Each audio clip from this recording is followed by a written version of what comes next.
दिल्ली से सटे नोएडा के एक पॉश इलाके में एक पोर्नोग्राफी स्टूडियो का खुलासा हुआ है, जिससे इलाके में हड़कंप मच गया है। प्रवर्तन निदेशालय यानी ईडी ने 28 मार्च को नोएडा के सेक्टर 105 में एक आलीशान कोठी पर छापा मारा, जहां एडल्ट कंटेंट की शूटिंग हो रही थी। जांच में पता चला कि यह कंटेंट साइप्रस की एक कंपनी, साइप्रस एक कंट्री है, वहां की एक कंपनी की मदद से पोर्न वेबसाइट पर लाइव स्ट्रीम किया जाता था। इस धंधे से एक घंटे में 50,000 से 5 लाख रुपए तक की कमाई होती थी और हर महीने का करोड़ों का टर्नओवर था। स्टूडियो में हाईटेक कैमरे, प्रोफेशनल लाइटिंग और एडवांस एडिटिंग सिस्टम का इस्तेमाल किया जाता था, जिससे यह कोई छोटा मोटा धंधा नहीं बल्कि एक संगठित नेटवर्क लगता है। ईडी को जांच में यह भी पता चला कि मॉडल्स की मोटी कमाई का लालच देकर इस काम में शामिल किया जाता था और उन्हें भरोसा दिलाया जाता था कि यह कंटेंट सिर्फ विदेशों में दिखाया जाएगा।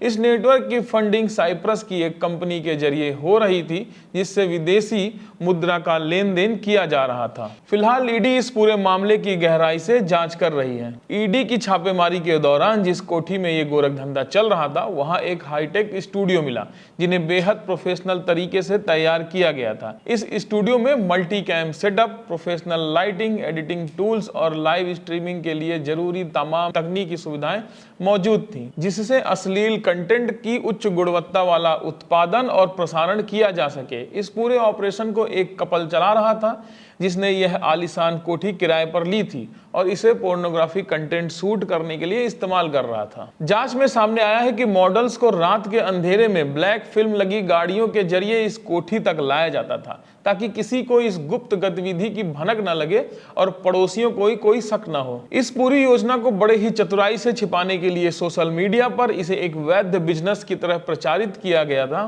जहां इसे विज्ञापन, मार्केटिंग रिसर्च और ऑनलाइन एंटरटेनमेंट सर्विसेज के नाम पर पेश किया गया था, जिससे किसी को इस अवैध या गोरख धंधे के बारे में कुछ संदेह ना हो। हालांकि ईडी की गहराई से की गई जांच ने इस पूरे फर्जीवाड़े का पर्दाफाश किया और असली सच्चाई सामने आ गई, जिससे पता चला कि यह एक अंतरराष्ट्रीय स्तर पर संचालित होने वाला पोर्नोग्राफी रैकेट था, जिसे पूरी सावधानी और प्लानिंग के साथ चलाया जा रहा था। ईडी की जांच में यह खुलासा हुआ है कि इस पोर्नोग्राफी स्टूडियो को सब डीजी वेंचर्स प्राइवेट लिमिटेड नाम की एक कंपनी चला रही थी, जो कागजों पर तो एक आईटी कंपनी के रूप में रजिस्टर्ड थी, लेकिन असल में इसका मुख्य काम अश्लील कंटेंट तैयार करना और उसे अंतरराष्ट्रीय पोर्न वेबसाइट पर बेचना था। इस कंपनी के दो डायरेक्टर्स, उज्जवल किशोर और नीलू श्रीवास्तव, इस पूरे नेटवर्क के मास्टरमाइंड माने जा रहे हैं, जिन्होंने इसे बड़े ही सुनियोजित तरीके से चलाया था। जांच में यह भी सामने आया कि इस कंपनी के बैंक खातों में करोड़ों रुपए का लेन देन हुआ है, जो कथित रूप से साइप्रस की एक कंपनी टेक्नियस लिमिटेड के जरिए आया है।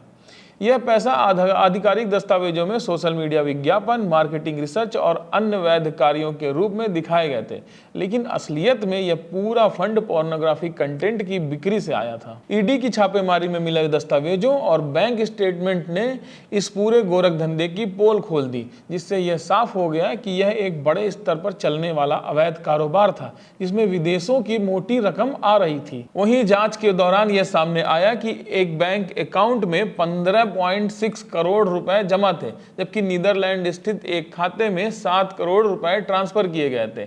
यह पैसे साइप्रस में स्थित कंपनी टेक्नियस लिमिटेड के जरिए डायरेक्टर्स के खाते में भेजा गया था। दस्तावेजों में इस पैसे को सोशल मीडिया विज्ञापन, मार्केटिंग रिसर्च और पब्लिक ओपिनियन पोलिंग से कमाया गया बताया गया, लेकिन जब ट्रांजैक्शन डिटेल्स की गहराई से जांच की गई तो यह खुलासा हुआ कि असल में यह पैसा पोर्नोग्राफिक कंटेंट के बदले प्राप्त किया गया था। इस पूरे ऑपरेशन के तहत मॉडल्स को सोशल मीडिया प्लेटफॉर्म पर विज्ञापन देकर फंसाया जाता था। फेसबुक पर echato.com जैसे प्लेटफॉर्म के जरिए मॉडल्स का ऑडिशन लिया जाता था और उन्हें 1 से 3 लाख रुपए महीने की कमाई का लालच दिया जाता था। जब कोई लड़की या मॉडल इस ऑफर में फंस जाती तो उसे नोएडा स्थित स्टूडियो में लाया जाता और यह भरोसा दिलाया जाता कि यह कंटेंट केवल विदेशी दर्शकों के लिए उपलब्ध होगा, भारत में इसका प्रसारण नहीं होगा। इसके बाद मॉडल्स को एडल्ट वीडियो शूट करने के लिए मनाया जाता।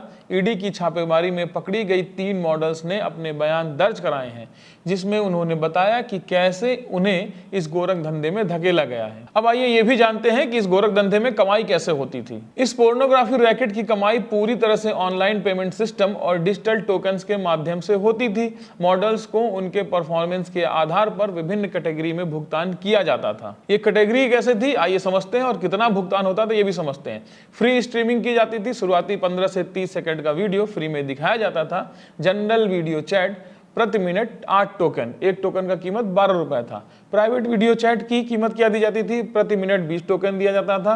एक्सक्लूसिव प्राइवेट वीडियो चैट प्रति मिनट 40 टोकन के हिसाब से दिया जाता था, मतलब एक टोकन 12 रुपए का और 40 × 12 करके आप समझ जाइए कि एक घंटे में कितना दिया जाता है। इस मॉडल के जरिए एक घंटे के लाइव शो के लिए 5,760 रुपए तक चार्ज किया जाता था।